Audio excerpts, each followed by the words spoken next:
నమస్కారం దూరదర్శన్ వార్తలకు స్వాగతం నేను వినతి ముందుగా ముఖ్యాంశాలు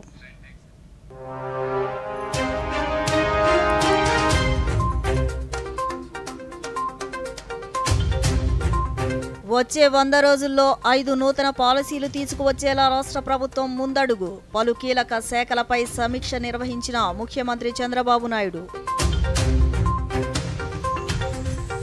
రాష్ట్రంలో స్వల్పంగా తగ్గిన నిత్యావసరాల వస్తువుల ధరలు తెలంగాణ రాష్ట్ర నూతన గవర్నర్గా జిష్ణుదేవ్ వర్మ ప్రమాణ స్వీకారం చేయించిన హైకోర్టు ప్రధాన న్యాయమూర్తి అలోక్ అరాధే కార్యకర్తలు పార్టీ నేతలు అభిమానులు ప్రజలను తాడేపల్లి క్యాంపు కార్యాలయంలో కలిసిన మాజీ ముఖ్యమంత్రి జగన్మోహన్ రెడ్డి కేరళలోని వయనాడ్ జిల్లా మెప్పోడి ఘటనలో 160కి చేరిన మృతుల సంఖ్య కొనసాగుతున్న సహాయక చర్యలు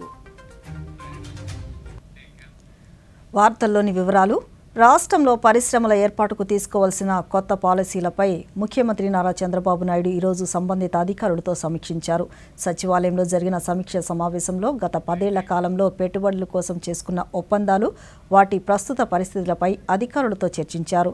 2014-19 కాలంలో 16 లక్షల కోట్ల పెట్టుబడిపై ఒప్పందాలు జరగగా తరువాత వచ్చిన ప్రభుత్వ విధానాల కారణంగా పారిశ్రామికవేత్తలు వెనక్కి వెళ్లిపోయారన్నారు.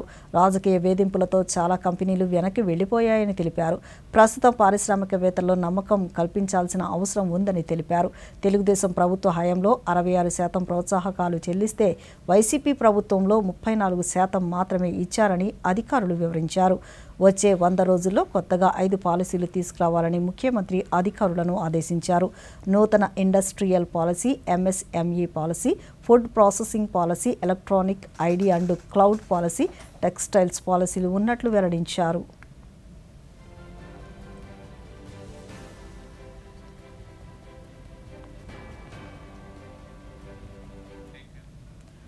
ఆంధ్రప్రదేశ్ అభ్యున్నతపై కేంద్రీకృతమైన నిర్మాణాత్మక చర్చల్లో పాల్గొన్నందుకు హైదరాబాద్లోని US consul general Jennifer లార్సన్కు Andhra Pradesh ప్రభుత్వం తరపున హృదయపూర్వక కృతజ్ఞతలు తెలియజేశారు. ఈ అమూల్యమైన భాగస్వామ్యం ఈ ప్రాంతంలోని యువత యొక్క నిజమైన సామర్థ్యాన్ని ఉపయోగించుకోవడంలో చాలా కీలకమైందని పేర్కొన్నారు. ఆంధ్రప్రదేశ్ అంతటా సమగ్ర స్థిరమైన అభివృద్ధిని పెంపొందించే తదుపరి సహకారానికై ఆసక్తికరంగా ఎదురుచూస్తున్నట్లు పేర్కొన్నారు.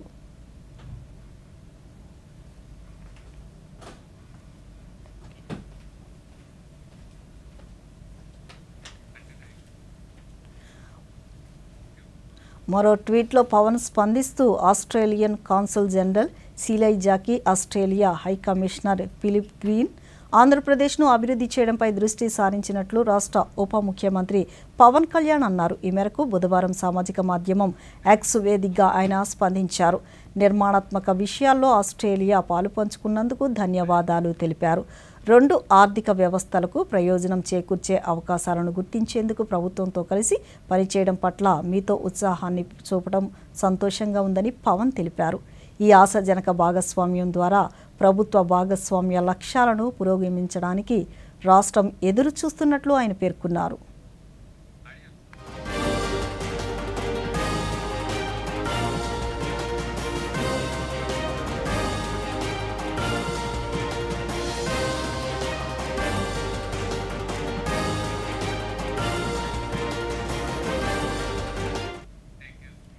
నవీ ముంబైలో ఆంధ్రప్రదేశ్ పురపాలక పట్టణాభివృద్ధి శాఖ మంత్రి పొంగూరు నారాయణ బృందం పర్యటిస్తోంది. ఈ సందర్భంగా నగర ప్రణాళిక అభివృద్ధికి సంబంధించి అక్కడి సిడ్కో అధికారులతో మంత్రి నారాయణ, రాష్ట్ర సిఆర్డీఏ అధికారులు సమావేశమయ్యారు.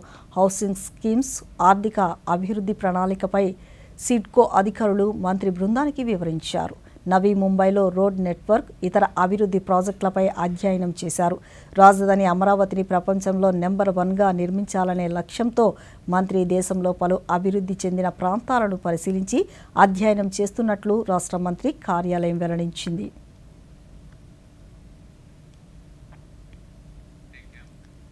నిత్యావసరాలైన బియ్యం, కందిపప్పు, స్టీమ్డ్ బియ్యం ధరలను మరో దఫా తగ్గించాలని ప్రభుత్వం నిర్ణయించినట్లు రాష్ట్ర పౌర సరఫరాల శాఖ మంత్రి నాదెండ్ల మనోహర్ తెలిపారు. ఈ మేరకు సామాజిక మాధ్యమం ఎక్స్ వేదికగా ఆయన మాట్లాడుతూ బహిరంగ మార్కెట్లో కందిపప్పు కిలో 160 నుంచి 150 రూపాయలకు, బియ్యం 48 నుంచి 47 రూపాయలకు, స్టీమ్డ్ బియ్యం 49 నుంచి 48 రూపాయలకు తగ్గించడమైందన్నారు. రేపటి నుంచి తగ్గించిన ధరలతో రైతు బజార్లలో ప్రత్యేక కౌంటర్లను ఏర్పాటు చేస్తున్నట్లు తెలిపారు. సంబంధిత శాఖల అధికారులకు ఆదేశాలు ఇవ్వాలని జాయింట్ కలెక్టర్లకు చెప్పారు. రాష్ట్రంలో ఎన్డీఏ ప్రభుత్వం ఈ నెల రోజుల్లో బియ్యం, కందిపప్పు ధరలను 2 సార్లు తగ్గించి ప్రజలకు అందుబాటులోకి తెచ్చిందని ఆయన పేర్కొన్నారు.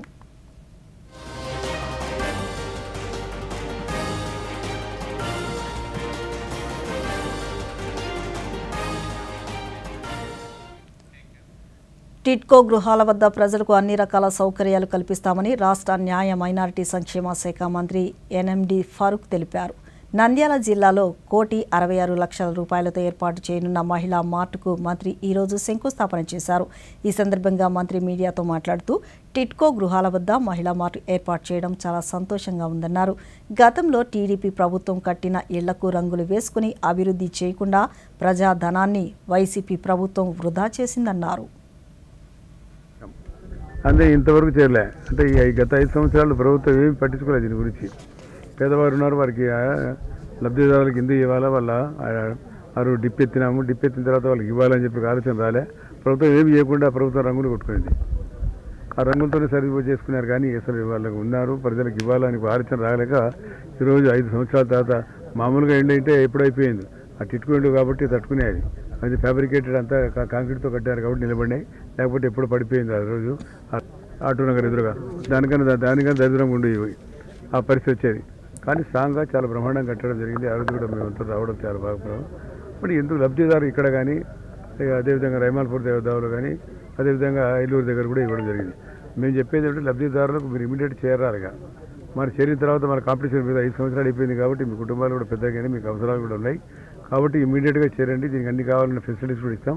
కమిషనర్ గారు మరి ఎస్సీగా చెప్పినారు, ఇక్కడ వాటర్ ఫెసిలిటీస్, డ్రింకింగ్ వాటర్ దానికోసం కూడా మాట్లాడుతూ ఉన్నాం. లైట్స్ కూడా వేస్తాం. అన్ని రకాలు కూడా మొన్ననే నేను మినిస్టర్ గారితో మాట్లాడిన తర్వాత ఈ వర్షాకాలం వస్తూ ఉంది, దానికి ఏదైనా డ్రైనేజ్ వ్యవస్థకు ఇవ్వమంటే 1.5 కోటి ఇచ్చినారు ఆయన. సరే అది కూడా మనం ఎక్కడ కావాలన్నా ఎక్కడ ఏర్పాటు చేసుకోవాలని చూడాలా. అంటే ఈరోజు ఇంతవరకు 5 సంవత్సరాల తర్వాత కూడా పిల్లలు పెద్దగా అయిపోయిన తర్వాత కూడా వాళ్ళకి అకామిడేషన్ ఇవ్వకుంటే ప్రభుత్వం మరి దీంట్లో ఎందుకంటే చంద్రబాబు నాయుడు గారు ఇచ్చినారు కాబట్టి పేద ప్రజలకు ఆయనకు మంచి పేరు రాకూడదని దురుద్దేశంతో నేను జరిగింది. ఎగువ ప్రాంతంలో కురుస్తున్న భారీ వర్షాలకు గోదావరి నదికి వస్తున్న వరద ప్రవాహం కాస్త తగ్గుముఖం పట్టింది. భద్రాచలం వద్ద స్వల్పంగా వరద ప్రవాహం పెరుగుతున్నప్పటికీ ధవళేశ్వరం వద్ద తగ్గుముఖం పట్టింది. ప్రస్తుతం 10,54,000 క్యూసెక్కుల నీరు వచ్చి చేరుతుండగా అంతే మొత్తంలో నీటిని దిగువకు విడుదల చేస్తున్నారు. మరోవైపు మొదటి ప్రమాద హెచ్చరిక కొనసాగుతోంది.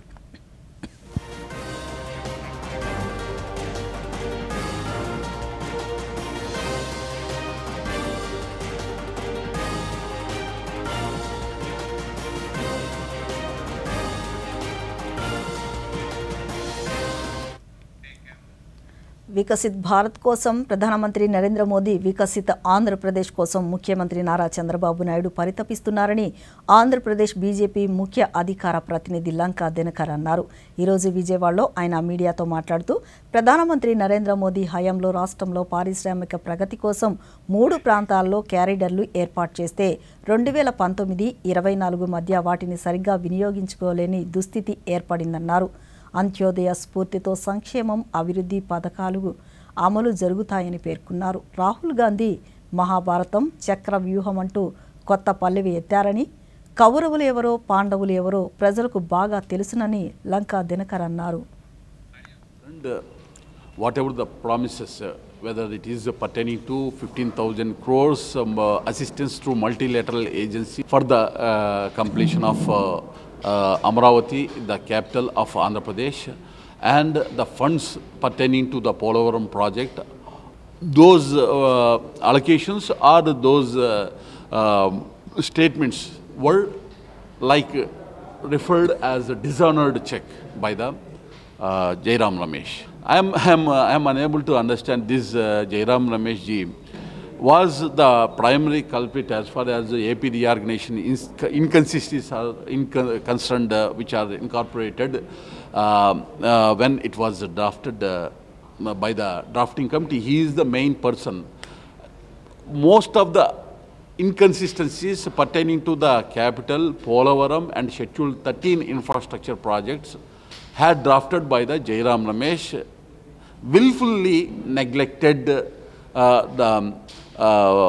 provisions to get it reality for the development and growth of Andhra Pradesh. Srisailam జలాశయానికి ఎగువ ప్రాంతాల నుంచి వరద ప్రవాహం తగ్గుముఖం పట్టడంతో ప్రస్తుతం 8 గేట్ల ద్వారా దిగువకు నీటిని విడుదల చేస్తున్నారు. జూరాల, సుంకేసుల జలాశయాల నుంచి 2,91,000 క్యూసెక్కుల వరద నీరు శ్రీశైలం జలాశయానికి వస్తోంది.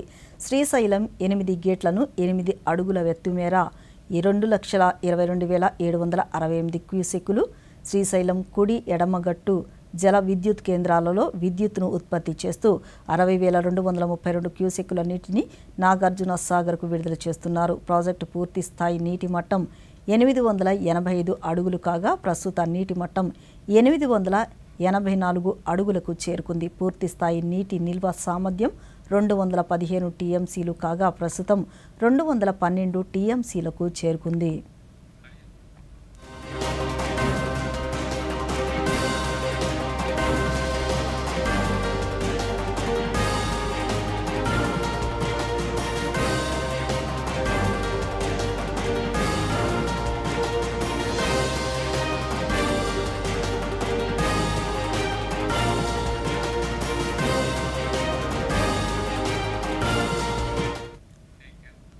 రాష్ట్ర వ్యాప్తంగా రేపటి నుంచి ఎన్టీఆర్ భరోసా పింఛన్ల పంపిణీ ప్రారంభం కానుంది.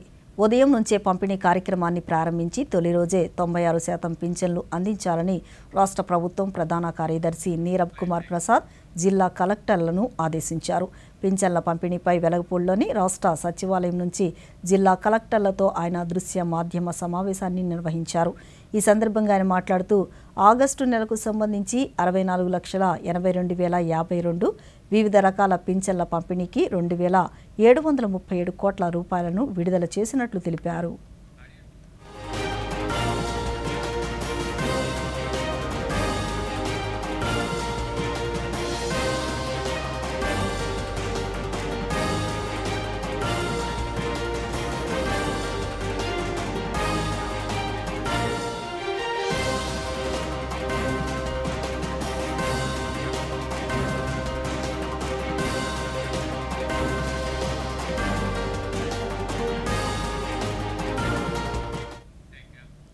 రాష్ట్రంలో పేదలు ఆకలితో ఉండకూడదనే సదుద్దేశంతో ముఖ్యమంత్రి నారా చంద్రబాబు నాయుడు ప్రతిష్టాత్మకంగా అన్నా క్యాంటీన్లను ఏర్పాటు చేస్తున్నారని అమలాపురం శాసనసభ్యులు ఐతాబత్తుల ఆనందరావు తెలిపారు. డాక్టర్ బిఆర్ అంబేద్కర్ కోనసీమ జిల్లా అమలాపురం మున్సిపల్ కార్యాలయ సమీపంలో అన్నా క్యాంటీన్ నిర్మాణానికి ఆయన ఈరోజు శంకుస్థాపన చేశారు.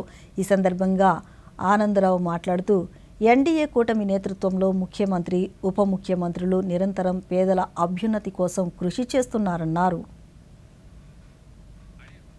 రోజు ఎందుకంటే తిరిగి మళ్ళీ రాష్ట్రంలో అన్నా క్యాంటీన్లన్నీ ప్రారంభించబడుతున్నాయి. ఎక్కడెక్కడైతే గత ప్రభుత్వంలో అన్నా క్యాంటీన్లు ఆపేశారో ఉద్దేశపూర్వకంగా అవన్నీ పునరుద్ధరణ చేశారు.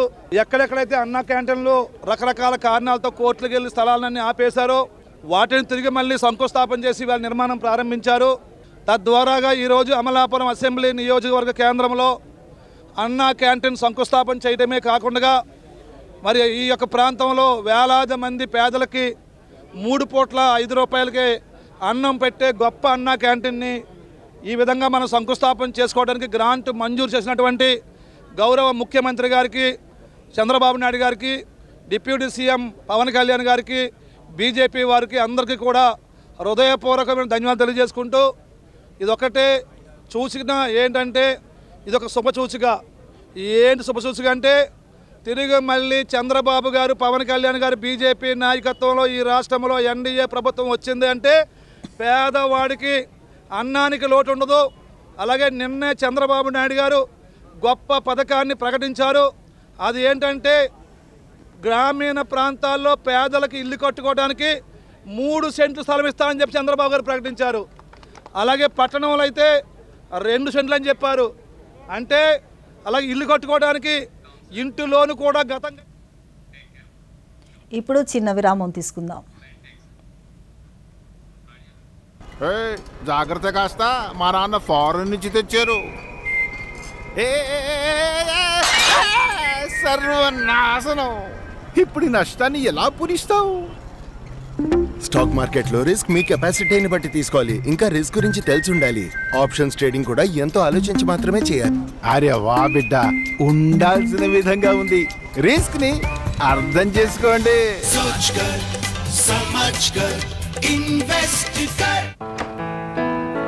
మావయ్య ఇవన్నీ అవును, ఏళ్ల తరబడి ఊరికే పడున్న వస్తువుల్ని తీసి పారేయాలి. ఇది కూడా తాతయ్య గారి పాత పాస్బుక్ ఇంకా ఎఫ్డి. అరే, ఇది ఇలాగే ఉండిపోయింది. డబ్బు పోయిందా? లేదు, ఉపాయం ఉంది. బ్యాంక్ ఖాతాని నడిపిస్తూ ఉండాలి, లేకపోతే ఖాతా ఇనాపరేటివ్ అయిపోతుంది. అలాంటప్పుడు బ్యాంకుతో సంప్రదించి ఖాతాని క్రియాశీలంగా చేయించి ఉండిపోయిన మీ మొత్తాన్ని వడ్డీతో సహా క్లెయిమ్ చేసుకోండి. ఆర్బీఐ అంటుంది, విషయాలు తెలుసుకోండి, జాగరూకంగా ఉండండి. బాగా చెప్తున్నారు.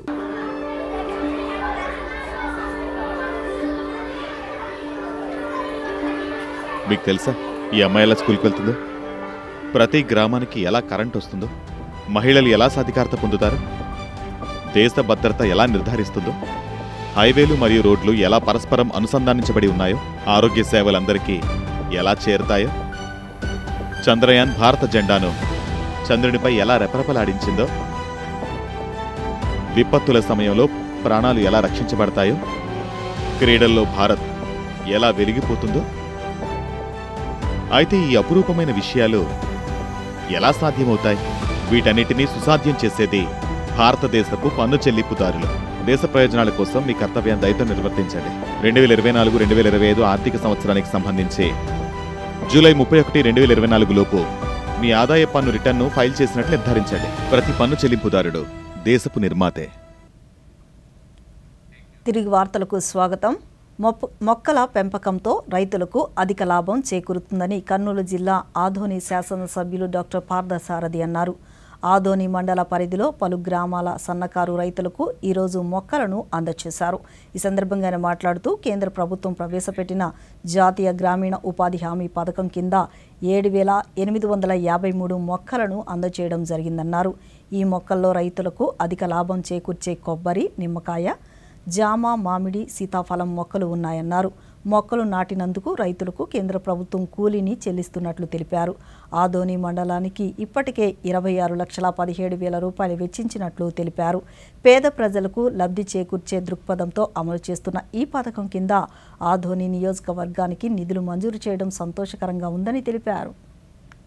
అయినా సరే సలకలకొండ, దొడ్డనకిరి, ఇస్వి, నెట్టేకల్ లాంటి 18 గ్రామాలకు సంబంధించినటువంటి రైతులకి సుమారుగా 7,883 మొక్కలని, వివిధ రకాల మొక్కల్ని మనం ఇక్కడ చేస్తా ఉన్నాం. వీటిలో సప్లై చేస్తున్న మొక్కల్లో జామ చెట్లు ఉన్నాయి, అలాగే తైవాన్ జామ అని పెద్ద జామకాయ ఉంటుంది, ఆ జామ చెట్లు ఉన్నాయి, అలాగే మన సీతాఫలం చెట్లు ఉన్నాయి, అలాగే మొక్కలున్నాయి, మామిడి చెట్లున్నాయి, బత్తాయి చెట్లున్నాయి, ఇవన్నీ కూడా నిమ్మ చెట్లున్నాయి. ఇవన్నీ కూడా రైతులకు ఇస్తూ ఉన్నాం. సుమారుగా 7,883 చెట్లు. చిన్న సన్నకారు రైతు అంటే 5 ఎకరాల కంటే తక్కువ భూమి ఉన్నటువంటి మామూలు రైతులైనా, ఎస్సీ ఎస్టీలకైతే 8 ఎకరాల కంటే తక్కువగా ఉన్నటువంటి రైతులకందరికీ కూడా వాళ్ళ పొలాల్లో అదనపు ఆదాయం కోసం ప్రభుత్వం సహకరించడానికి ఈ ప్రభుత్వ కార్యక్రమాన్ని చేపట్టడం జరిగింది. గత ప్రభుత్వ హయాంలో వైఎస్ జగన్మోహన్ రెడ్డి ప్రజా సంక్షేమమే ధ్యేయంగా పాలన చేశారని రాష్ట్ర మాజీ ఆరోగ్య శాఖ మంత్రి విడుదల రజని అన్నారు. గుంటూరులో ఈరోజు ఆమె మీడియాతో మాట్లాడుతూ ఆరోగ్యశ్రీ స్థానంలో ఆయుష్మాన్ భారత్ కార్డులపై ఆధారపడాలని కేంద్ర గ్రామీణాభివృద్ధి శాఖ సహాయ మంత్రి, గుంటూరు పార్లమెంటు సభ్యులు పెమ్మసాని చంద్రశేఖర్ వ్యాఖ్యానించడం హాస్యాస్పదమన్నారు.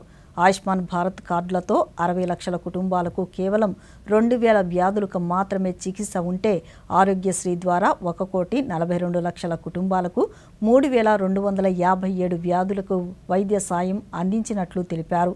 ఆంధ్రప్రదేశ్లోని 90% మందికి ఆరోగ్యశ్రీ వర్తిస్తోందని, దాన్ని వదిలి కేవలం 5 లక్షల వరకు మాత్రమే ఆరోగ్య భరోసా ఇచ్చే ఆయుష్మాన్ భారత్పై ఆధారపడితే మిగిలిన 40 లక్షల మంది పరిస్థితి ఏంటని విడుదల రజనీ అన్నారు. వాళ్ళకి ఏం వర్తించాలి? అప్పుడు 3257 ప్రొసీజర్స్కి మనం కవర్ చేస్తాం ఆరోగ్యశ్రీలో. అంటే 2000 కన్నా తక్కువ ప్రొసీజర్స్ ఉన్నటువంటి ఆయుష్మాన్ భారత్ని మీరు వాడుకోండి అని చెప్పి చెప్తా ఉన్నారు. అంటే ఈ 2000కు పైగా ఉన్నటువంటి మన దగ్గర ఉన్నటువంటి ఆరోగ్యశ్రీలో ఉన్నటువంటి 3257 ప్రొసీజర్స్ లో ఉన్నటువంటి ప్రొసీజర్ ఏదన్నా ఈ రాష్ట్ర ప్రజలకు అవసరం అయితే ఎక్కడికి పోవాలి? 5 లక్షలు ఉన్నటువంటి పరిధిని 25 లక్షల వరకు కూడా పెంచినటువంటి ఘనత జగన్మోహన్ రెడ్డి గారి ప్రభుత్వానికి దక్కింది. ఆయుష్మాన్ భారత్ 5 లక్షల వరకే ఇస్తుంది లిమిట్. 5 లక్షల కన్నా మించి ఎక్సీడ్ అయితే ఎక్కడికి పోవాలి, ఎవరిని అడగాలి, ఎవరు బాధ్యత తీసుకుంటారు? 10% ఆఫ్ ఆరోగ్యశ్రీ ఆయుష్మాన్ భారత్ లో వాళ్ళు ఇస్తున్నారు. ఎంత కష్టమైనా సరే, అనేక ఇష్యూస్ ఉన్నా, ప్రయారిటీస్ ఇంకా ఉన్నా కూడా ఆంధ్రప్రదేశ్ రాష్ట్రంలో జగనన్న ప్రభుత్వానికి ఒక టాపెస్ట్ ప్రయారిటీగా భావించి పేద ప్రజల ఆరోగ్యం కోసం ఎక్కడ కాంప్రమైజ్ కాకుండా ఏ రోజు ఏ సిచ్యువేషన్ అయినా కూడా వాటిని బేర్ చేస్తూ ఎక్కడ కూడా హెల్త్కి తగ్గించకుండా మరి ముందుకు నడిపినటువంటి విధానం. విజయనగరం పట్టణంలోని అక్రమంగా నిర్వహిస్తున్న కబేళాలోని గోవులను అధికారులు తరలించారు. కొద్ది రోజుల క్రితం విజయనగరంలో కొత్తపేట స్వర్గధామంలో నిర్వహిస్తున్న అక్రమ గో కబేళాలను మూసివేసి గోహింసను ఆపాలని హిందూ ధర్మ పరిరక్షణ సమితి తీవ్ర నిరసన చేపట్టింది. ఈ నేపథ్యంలో కోర్టు కబేళాలో ఉన్న గోవులను గోశాలకు తరలించాలని ఆదేశించింది. దీంతో రెండో పట్టణ సిఐ గోవులను గుర్ల మండలం గుజ్జంగి వలస గ్రామానికి తరలించారు. హిందూ ధర్మ సంరక్షణ సమితి సభ్యులు గుజ్జంగి వలస వెళ్లి గోవుల తాజా పరిస్థితిని పరిశీలించారు. ఈ గుజ్జంగి వలస ఓంశక్తి గోశాలకి హ్యాండ్ ఓవర్ చేశారు. ఈ గుజ్జంగి వలసలో హోంశక్తి గోశాల కూడా మేము కూడా ఇక్కడ పరీక్షించడానికి వచ్చాం, ఏం జరుగుతుంది ఏంటనేసి. మొత్తానికి ప్రస్తుతం అయితే గోశాలలో డైరెక్ట్గా తీసుకెళ్లేదు, పక్కన ఉన్న తోటలో వాటిని పెట్టారు. వాటికి మేత గట్ట ఇస్తున్నారు, వాటర్ కూడా అక్కడ చెరువున్న దగ్గర చెరువులో కూడా ఇస్తున్నామని చెప్పారు, ఫీడింగ్ ఇస్తామని చెప్పారు. మేము అడిగాం గోశాలలో ఎందుకు మీరు పెట్టలేదంటే ప్రజెంట్ ఇవి ఎక్కడి నుంచి వచ్చాయి కదండి, ప్రజెంట్ ఉన్న గోవులకి ఇన్ఫెక్షన్ రావచ్చు కారణంగానే మేము కొంచెం దూరంగా ఉంచాము. ఇప్పుడు ప్రభుత్వానికి సంబంధించి డాక్టర్ వచ్చి పరీక్షించిన తర్వాత వీటిని వాటిలో కలుపుతామని చెప్పడం జరిగింది. అయితే దురదృష్టవశాత్తు నిన్న రాత్రి కుక్కల దాడి వల్ల ఒక గోవు చనిపోయింది. అలాగే ఇంకో గోవు కూడా తీవ్రంగా తన చెవులు గట్ట పోగొట్టుకుని దెబ్బలు తిని ఉన్నది, అది కూడా రికార్డ్ చేసి ఉంటారు. ఈ విధంగా ప్రస్తుతానికి ఎటు పోలిపోయిన మధ్య వ్యవస్థలో ఉన్నాము, భవిష్యత్తు అర్థం అవ్వట్లేదు. ఈ గోవులన్నింటినీ కూడా ఎలా సంరక్షింపబడతాయి ఏమవుతాయి తెలియట్లేదు. ఎవరైనా సరే ఇంకా గో సంరక్షణలు ఎవరైనా ఉంటే వీటిని తీసుకెళ్ళడానికి ముందుకు వస్తే మేము అధిష్టానంతో కొంచెం మాట్లాడి వాళ్ళు చక్కగా పెంచేటట్టయితే వాళ్ళకి ఇవ్వడం జరుగుతుందని కోరుతున్నాం. ప్రస్తుతానికి తెలంగాణ రాష్ట్రం నూతన గవర్నర్గా జిష్ణుదేవ్ వర్మ ప్రమాణం చేశారు. రాష్ట్ర హైకోర్టు ప్రధాన న్యాయమూర్తి జస్టిస్ అలోక్ అరాధే ఆయనతో ప్రమాణం చేయించారు. రాజ్భవన్లో జరిగిన గవర్నర్ ప్రమాణ స్వీకార కార్యక్రమంలో ముఖ్యమంత్రి రేవంత్ రెడ్డి, రాష్ట్ర మంత్రులు, శాసనసభ్యులు, ప్రభుత్వ ప్రధాన కార్యదర్శి శాంతకుమారి తదితరులు హాజరయ్యారు. 1957 ఆగస్టు 15న జన్మించిన జిష్ణుదేవ్ వర్మ త్రిపుర రెండో ఉప ముఖ్యమంత్రిగా 2018 నుంచి 2023 వరకు బాధ్యతలు నిర్వర్తించారు. బ్యాడ్మింటన్ అసోసియేషన్ ఆఫ్ ఇండియా అధ్యక్షుడిగాను సేవలందించారు. ఆయన త్రిపుర రాజకుటుంబానికి చెందినవారు కాగా రామ జన్మభూమి ఉద్యమ సమయంలో 1990లో బీజేపీలో చేరారు. To swear in the name of God that I will faithfully execute the office of Governor of Telangana and will do to the best of my ability preserve, protect and defend the Constitution and the law, and that I will devote myself to the service and well-being of the people of Telangana. 2047 నాటికి వికసిత భారత్ లక్ష్యమే సాధించడమే లక్ష్యమని కేంద్ర ఆర్థిక మంత్రి నిర్మలా సీతారామన్ స్పష్టం చేశారు. రాజ్యసభలో ఈరోజు బడ్జెట్పై జరిగిన చర్చకు మంత్రి సమాధానమిస్తూ 83 మంది సభ్యులు బడ్జెట్పై మాట్లాడినట్లు తెలిపారు. ద్రవ్య లోటును ప్రస్తుత ఏడాదికి జీడీపీలో 4.9%, వచ్చే ఏడాది 2025-26 నాటికి 4.5%కి కట్టడి చేయనున్నట్లు తెలిపారు. కాంగ్రెస్ నేతృత్వంలోని యూపీఐ హయాంలో ప్రవేశపెట్టిన కేంద్ర బడ్జెట్లో 17 రాష్ట్రాల పేర్లు రాలేదని మంత్రి పేర్కొన్నారు. ఆరోగ్య రంగానికి 74,000 కోట్ల రూపాయలను కేటాయించినట్లు చెప్పారు. అలాగే విద్యా రంగానికి 1,48,000 కోట్ల రూపాయలను కేటాయించినట్లు చెప్పారు. అన్ని రంగాలకు బడ్జెట్ కేటాయింపులను పెంచినట్లు చెప్పారు. మూలధన వ్యయం కింద 11 లక్షల కోట్ల రూపాయలను కేటాయించినట్లు చెప్పారు. పట్టణాభివృద్ధికి 7,000 కోట్ల రూపాయలను పెంచినట్లు తెలిపారు. This budget strikes a fine balance amongst several overriding priorities. Growth, employment, welfare spending, capital investments, and fiscal consolidation are all equally given a place, and we've tried balancing all of them. Sir, I had promised in this House in 21-22 the government would endeavour to attain a fiscal deficit. కేరళలోని వయనాడ్ జిల్లా మెప్పోడి సమీపంలో కొండ చర్యలు విరిగిపడిన ఘటనలో ఇప్పటివరకు మృతుల సంఖ్య 160కి చేరుకుంది. వేలాది మంది గల్లంతయ్యారు. వందలాది మందిని ఆసుపత్రుల్లో చేర్చి చికిత్స అందిస్తున్నారు. శిథిలాల కింద చిక్కుకుని ఉన్న వారిని రక్షించేందుకు ఎన్డీఆర్ఎఫ్, కేఎస్డీఎంఏ బృందాలు కృషి చేస్తున్నాయి. వయనాడ్లో 45 శిబిరాలను ఏర్పాటు చేశామని, 3,000 మంది నిర్వాసితులకు ఆశ్రయం కల్పించినట్లు సీఎం విజయన్ తెలిపారు.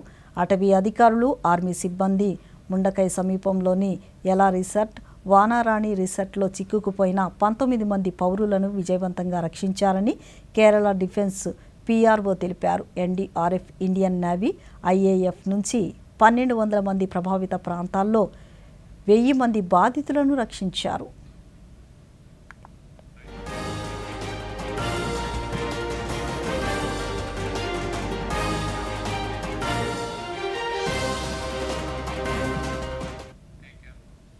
కేరళలోని వయనాడులో కొండ చర్యలు విరిగిపడే అవకాశాలు ఉన్నాయన్న విషయంపై కేరళను ముందే హెచ్చరించామని కేంద్ర హోంశాఖ మంత్రి అమిత్ షా పేర్కొన్నారు.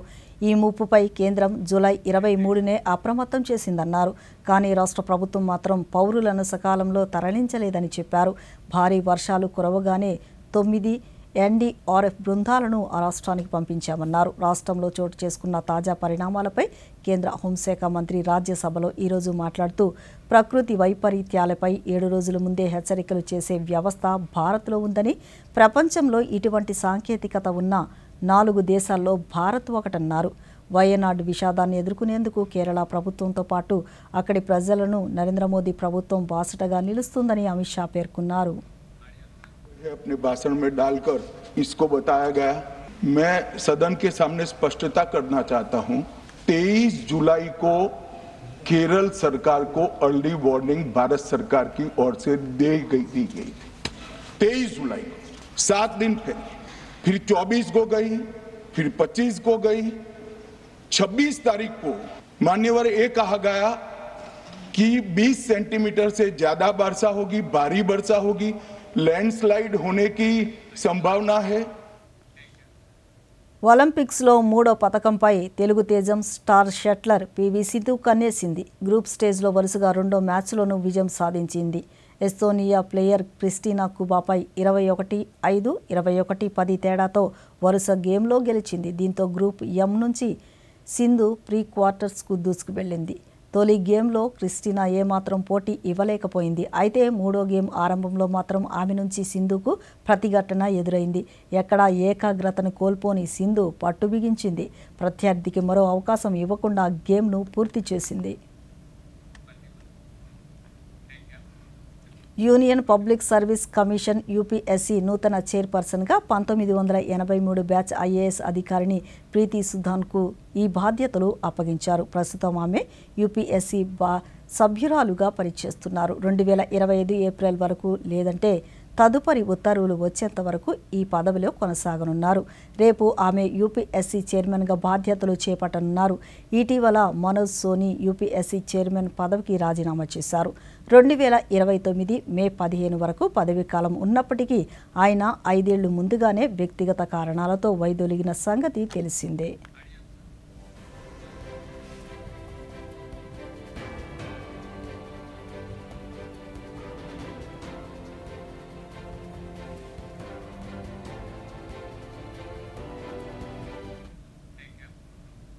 ఈ వార్తలు ఇంతటితో సమాప్తం. నమస్కారం.